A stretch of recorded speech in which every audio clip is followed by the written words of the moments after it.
Game of Thrones, I think about Yeah, all the time. And yeah, I think about the character Littlefinger. And I really do. I think about his comment that chaos is a ladder.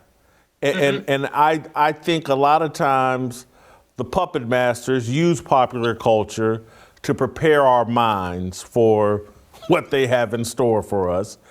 And I think of Littlefinger talking about chaos as a ladder, and then I think how woke that show was and how Khaleesi and the women, the empowerment of women is going to save the world, and she's our hero. And so that's, people say, you said it today, that no crisis, you don't let it go to waste, but you also don't let this kind of chaos go to waste. And I really do believe that Game of Thrones was trying to speak to us. It was the most popular show on TV. We were all watching it, and now I think we're all living it. Because I thought the show was an incredible explanation of what human beings will do in pursuit of power. And there's nothing they won't do. When Stannis Baratheon burned his daughter at the stake, I was like, that explains it all. There's nothing human beings, particularly godless human beings, won't do in pursuit of power.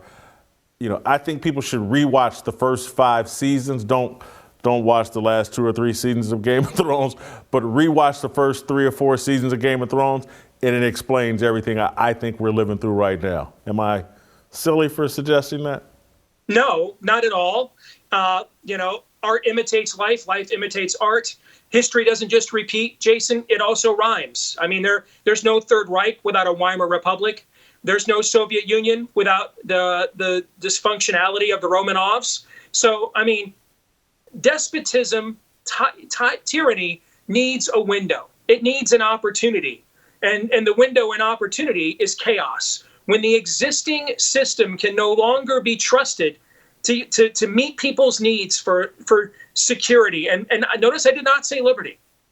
We have shown as a species we will gladly trade liberty for security over and over and over again. That's what makes the American experiment so unique, is that we were the first real collective society outside of Old Testament Israel that was a direct theocracy called by God through Moses. Outside of that, this is the first opportunity in human history where collectively humans got together and said, we're going to reject that paradigm. That leads to some form of tyranny every single time. And we're instead going to put the emphasis on liberty over security. And it gave birth to, I would argue, the greatest civilization since the heights of Solomon in Old Testament Israel that this world has ever known.